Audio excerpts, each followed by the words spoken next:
We're at the closing plenary. I can't believe how quick that 3 days has gone. Literally, it just feels like it's flown by. It literally feels like 5 minutes ago when I was stood up here welcoming everyone with Helen. But yeah, so for the final session today, we wanted to do something a little bit different. We know in previous conferences we've had a closing keynote.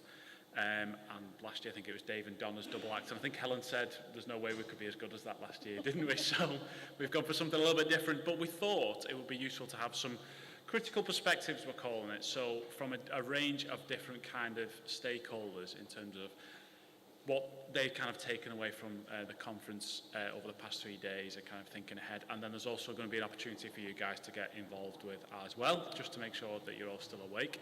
But just before Maren does the quick thank yous, again on behalf of me and Helen, I just want to say thanks to everyone for not only attending over the past 3 days, or whether it's just today, but for sticking around for the sessions. There's been lots of support going on behind the scenes to get this conference up and running.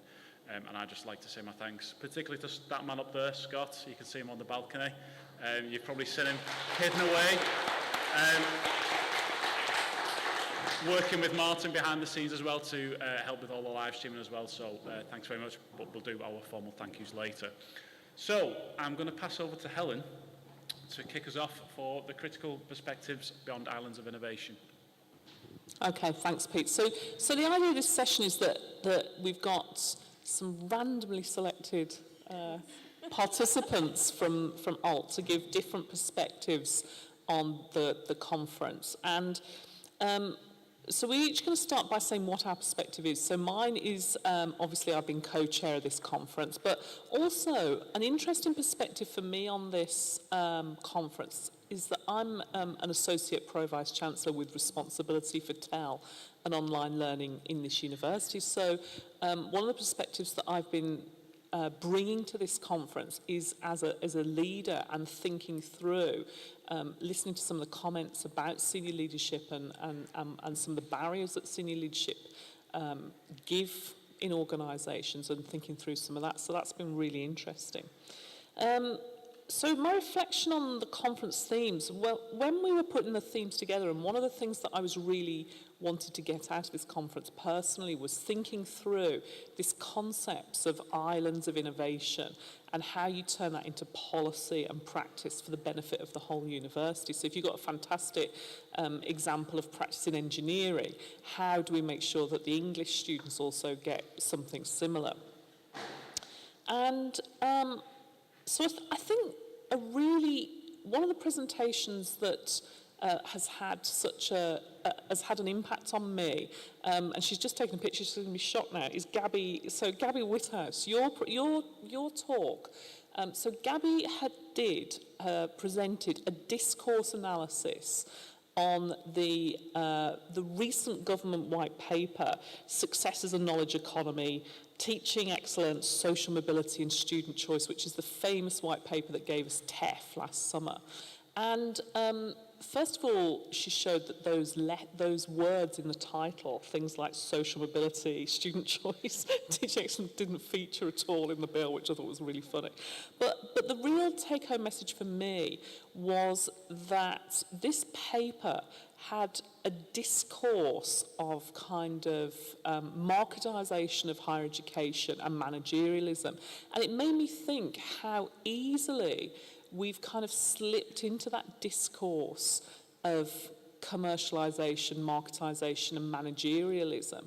And therefore, when we as leaders are developing policies, it's easy to slip into that sort of language. And that language is just, at best, people are indifferent to that, practitioners and people who are actually delivering the teaching.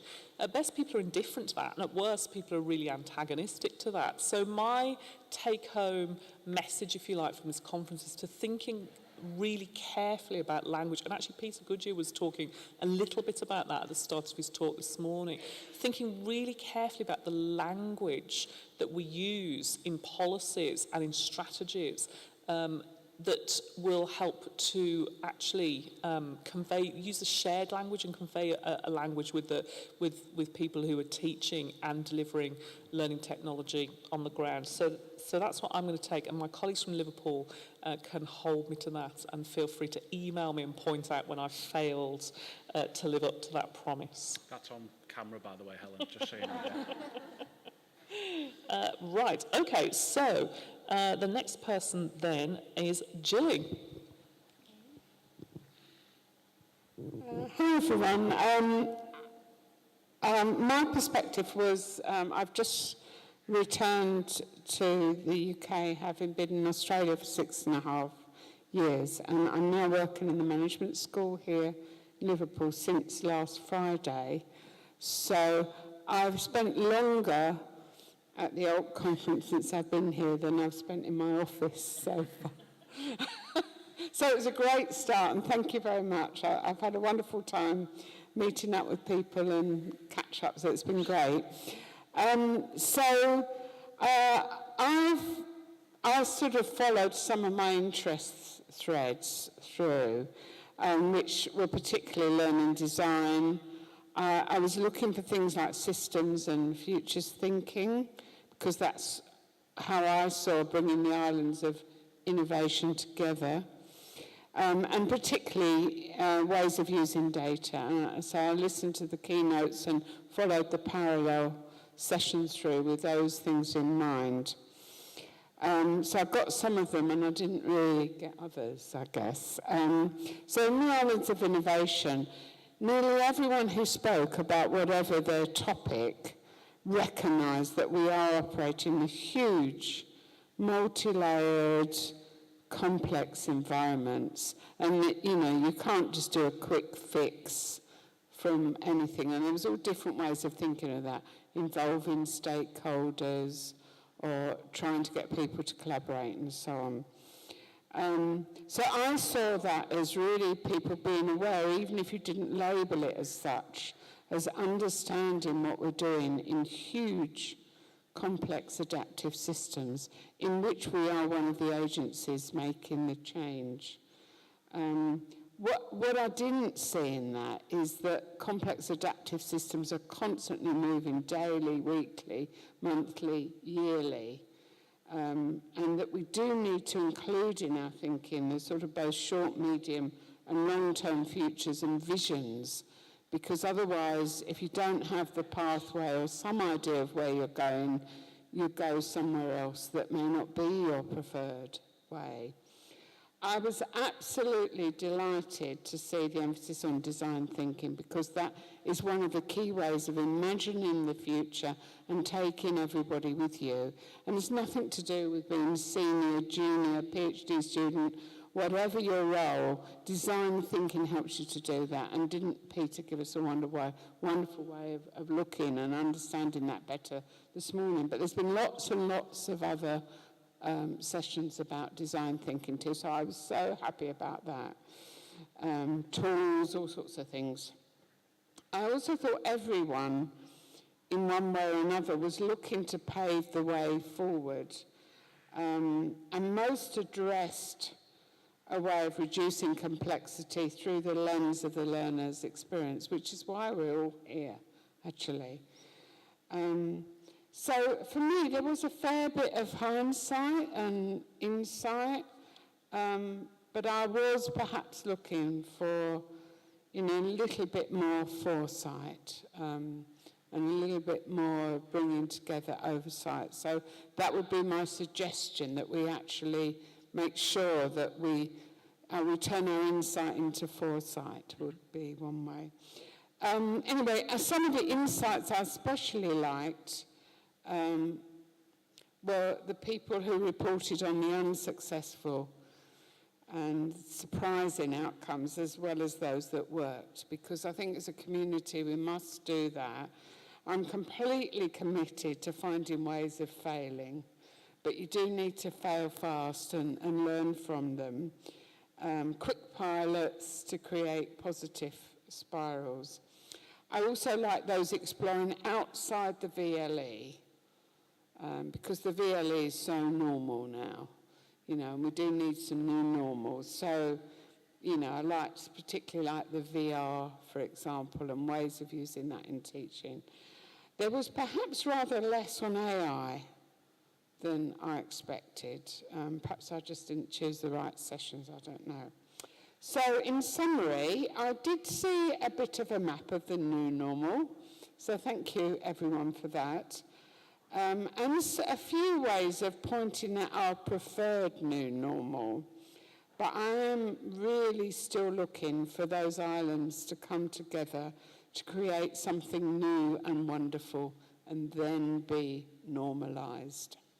Thank you. Thanks, Gilly. Next up, we're going to have Joe. Thank you. Hi, so my name is Jo, and I'm going to be talking about what I've seen at this conference from a student's perspective. So firstly, I'm really glad to have had the opportunity to listen to some of the talks.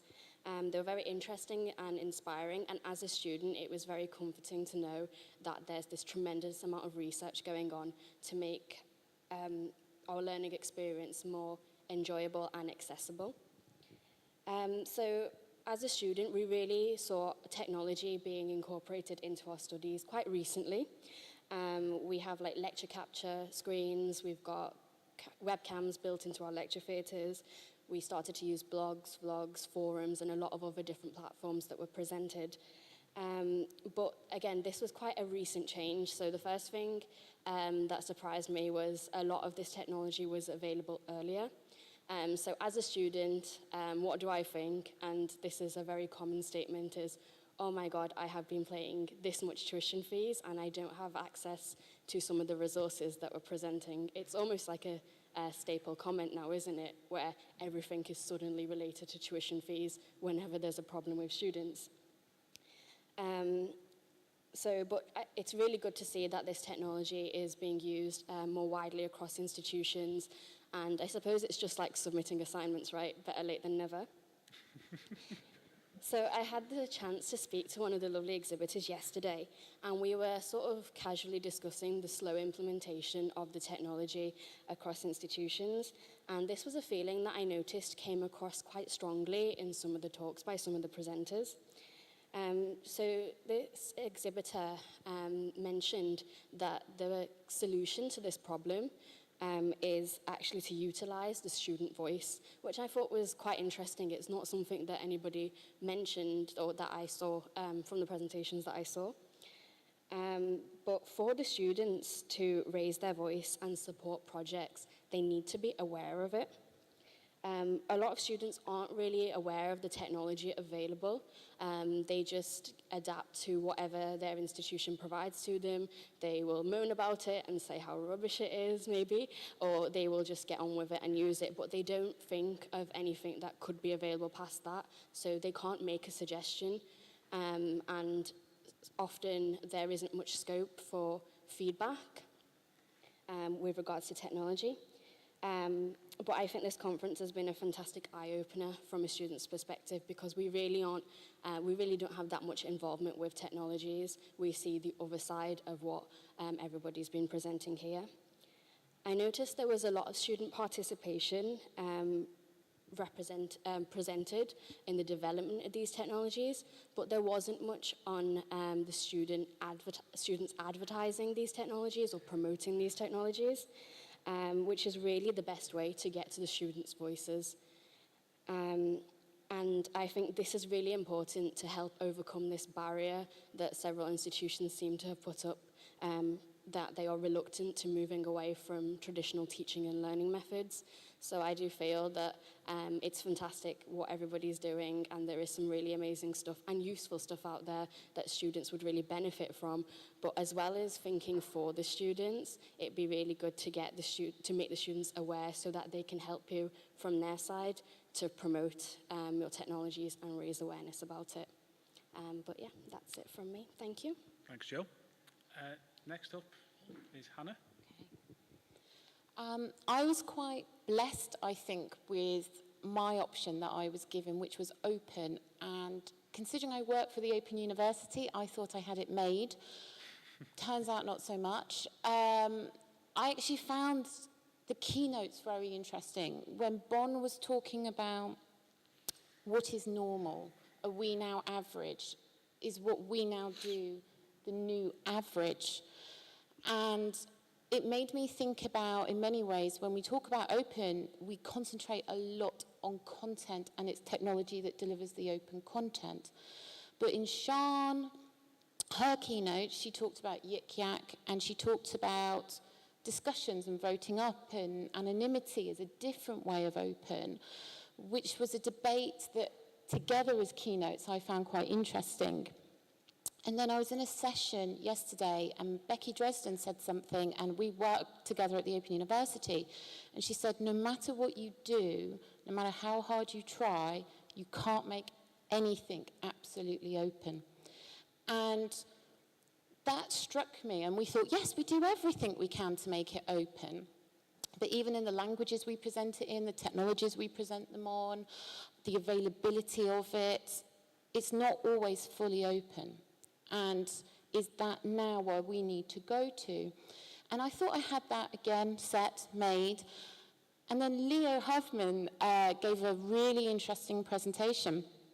And what I noticed in his presentation and Peter's presentation was the questioning of definitions. And I saw it again and again, where in this post-fake news world that we live in, that we question definitions probably twice as much as we did previously, and then question them again, which is a good thing. But Leo's presentation, he talked about openness, and he talked about open and closed, and we went, yeah, got it, open, closed. And he said, okay, that's your horizontal. What's the vertical on the axis? And I've never seen a room go so quiet so quickly, and everybody sit there and go, I don't know. And they all then had to do it as an exercise. We all had to draw it out as a set of axes. And none of them put pen to paper for a good 5 minutes out of, we don't know. And then when we went around the room afterwards, every single table gave a different answer. There was barely any overlap between one table to another, what that axis could be. So I'm kind of excited if Leo continues on with this with his PhD work, because that's a thesis I want to read. I want to know what that access could be and if that's going to become the new normal. So moving forward from that and understanding where open is going to go is something I worry about. In the advent of changes of fees and rising fees, I've noticed in recent years that VCEs and heads of department, when you're looking at open content, go, how can I monetize that? And there's an introduction of capitalism alongside open that I'm not entirely comfortable with. And we've seen it with MOOCs, and it happened a few years ago, and it started with Coursera, and we've seen it move.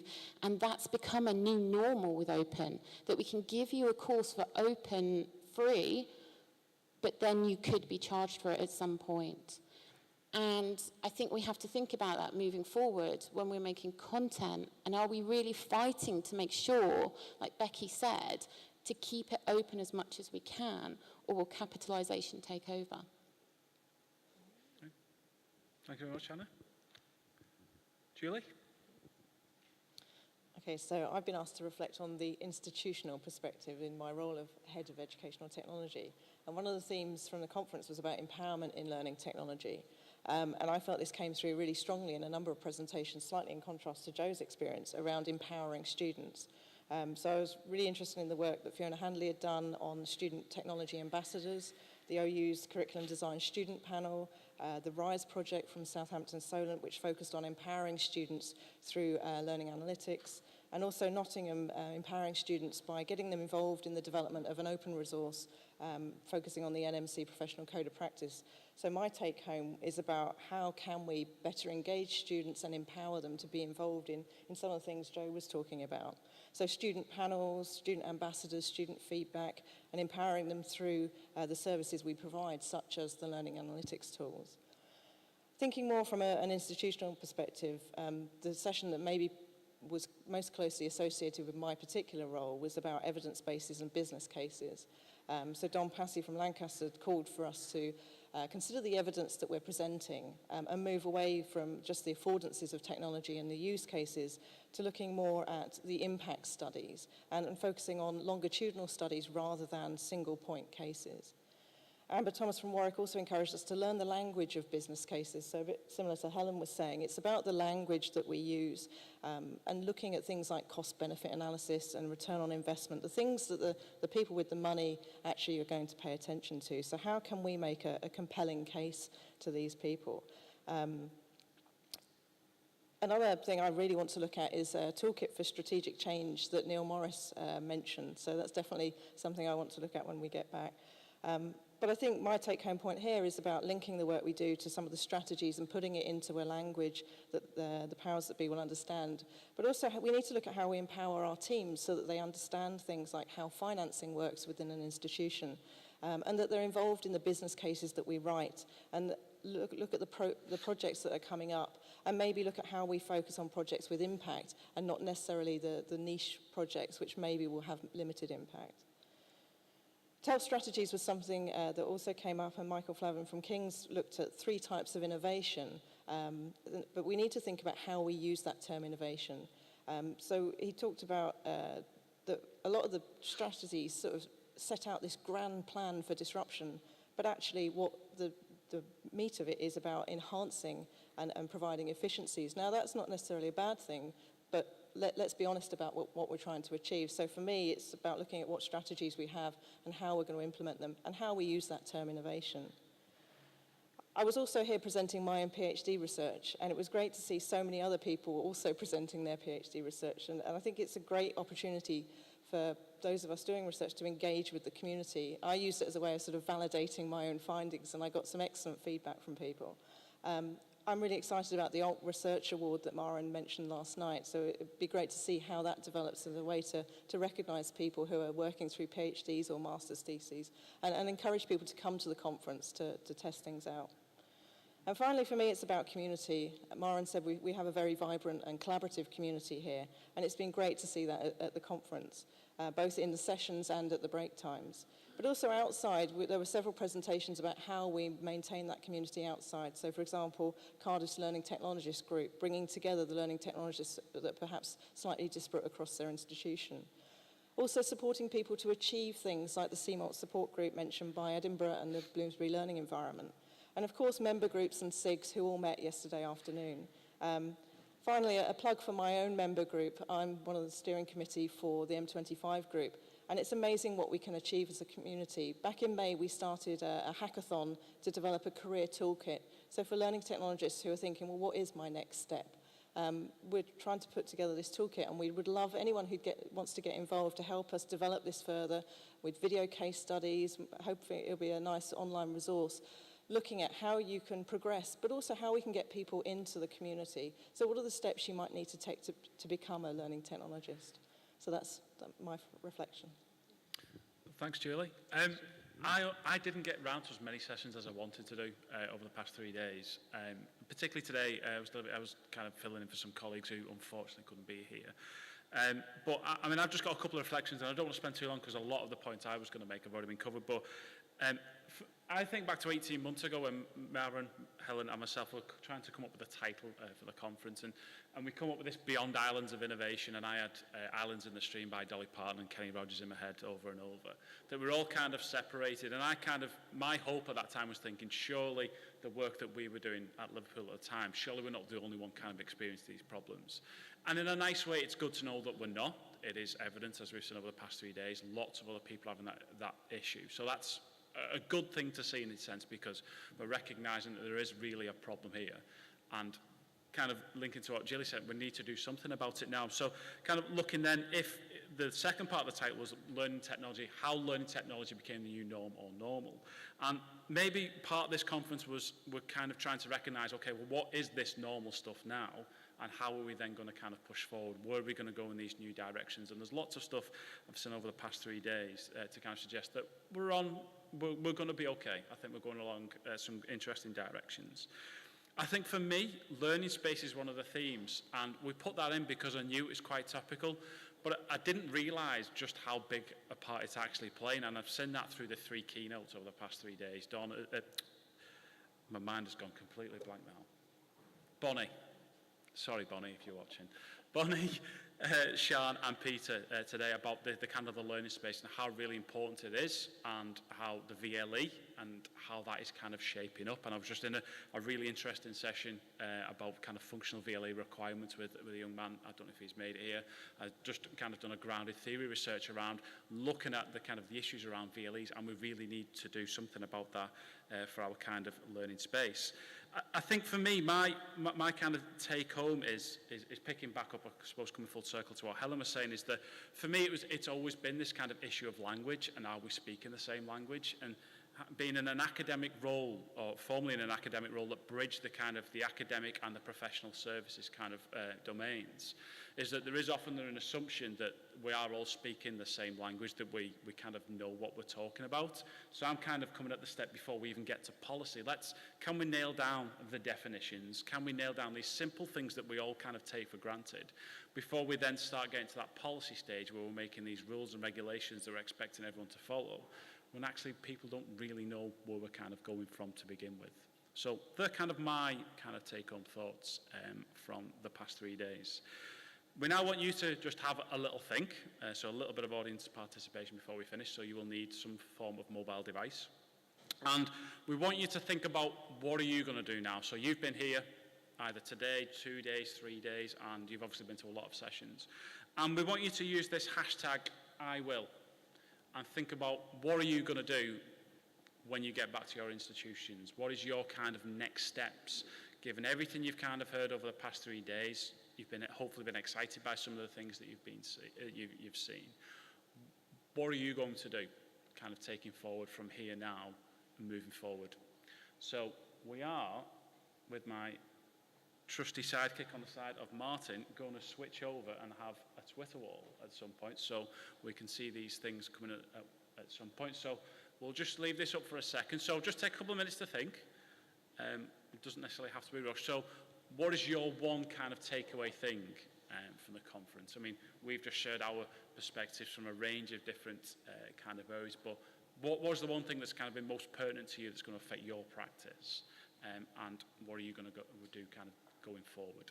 So hashtag I will, and for those of you watching virtually as well, you can join in this as well. So hashtag I will, and then obviously don't forget the hashtag Alt-C as well.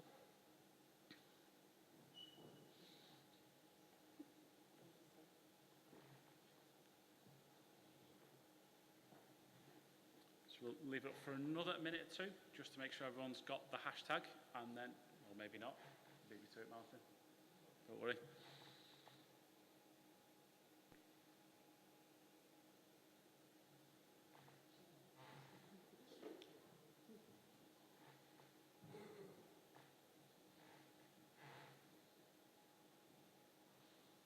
So Maren was first up. I like to see that, Maren, on the ball. I like that. Maren's takeaways to make sure we continue to grow more diverse as a community. I completely agree. And amplify our voice across the UK and beyond.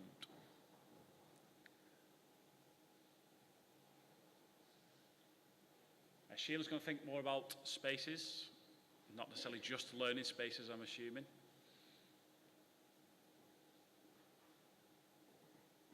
Hopefully there's more than two involved.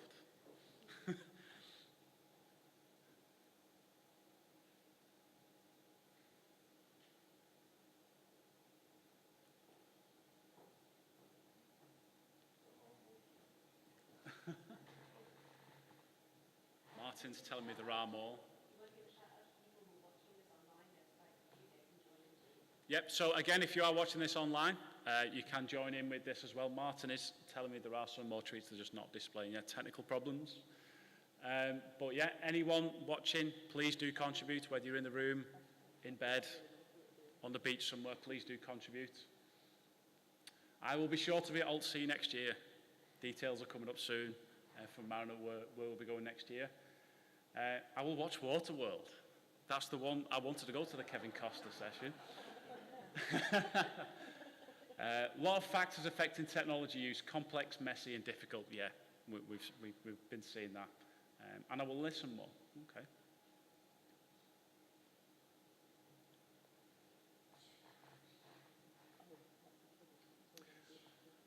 I will help write up our really rich e-learning baseline outputs, thanks to all the participants, so hopefully Tim's taken something away from this. Andrew, I use the ABC curriculum design tool and also think about resistance as a digital literacy. Good point. Peter Reid, are going to think more about anonymity online and the implications and the challenges and the opportunities in online education that they may bring. Okay. Beth is going to revisit all articles, links, research on learning spaces. And I just missed the last part of that there.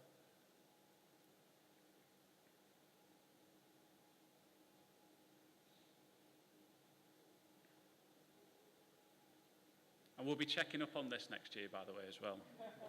That's the first session, isn't it, Maren tells me, is that making sure people are following through with their promises. Sorry?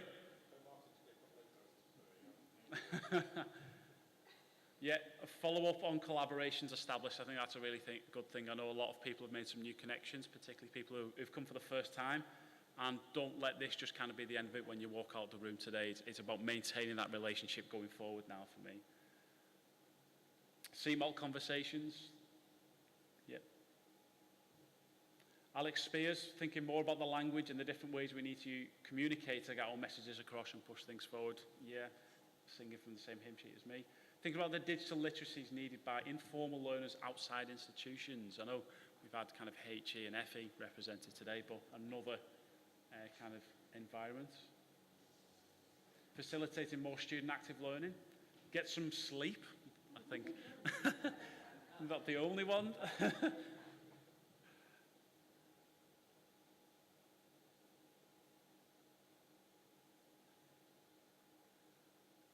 Yeah, write up my presentations as a case study. Again, that was one of the themes is moving from the practical to the publishable as well. So people taking the really good work that they're presenting here and then getting it, moving it forward in to Alt's journal or other vehicles as well. Follow up on ideas to enhance my research from friends and colleagues in informal networking chats. That's where most of good ideas usually come from. And we'll just take one or two more if there is any, and then I'm going to ask Maren to come up on stage if she's ready.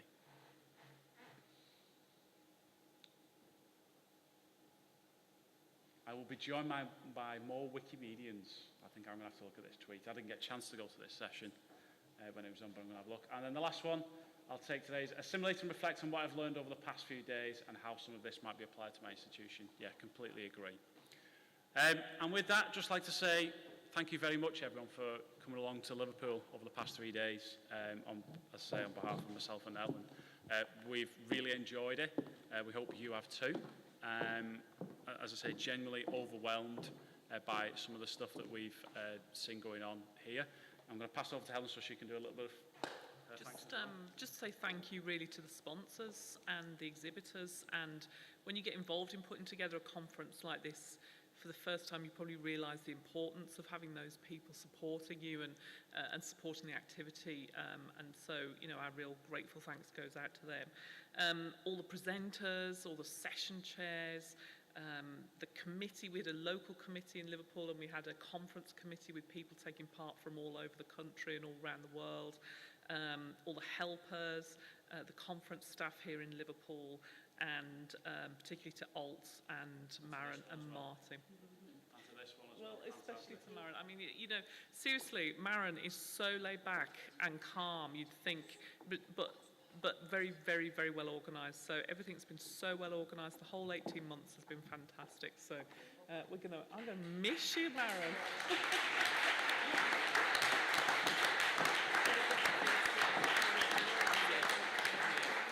Sorry, I have missed to say thank you to the panel that we've just been on session with. I was getting a bit carried away, a bit Oscar-esque, wasn't it?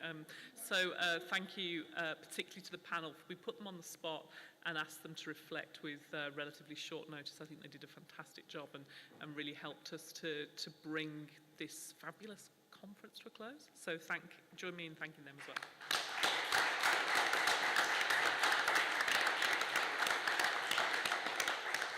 Well, I think we can say thank you very much. And before you all disappear off the stage, we'll just have a thank you for Pete and Helen.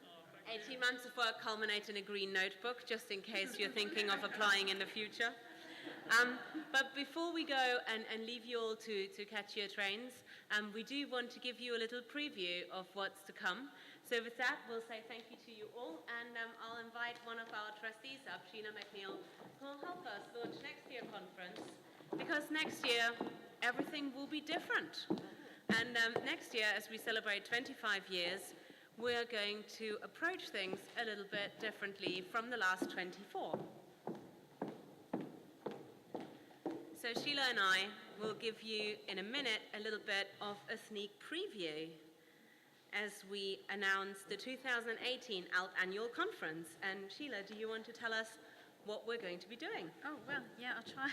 I may have let something slip earlier on, but yeah, really excited. It's 25 years since ALT was started, and it's going to be a big year for us next year. We're going to do things a little bit differently, so we're not going to be telling you everything today, but it's going to be the 11th to 13th of September in Manchester. And we're hoping that all of you will be part of it again, and that you'll bring lots of other people as well, and we can really build on what we've done. So we're going to have some themes that I think are kind of coming through all our conferences just now.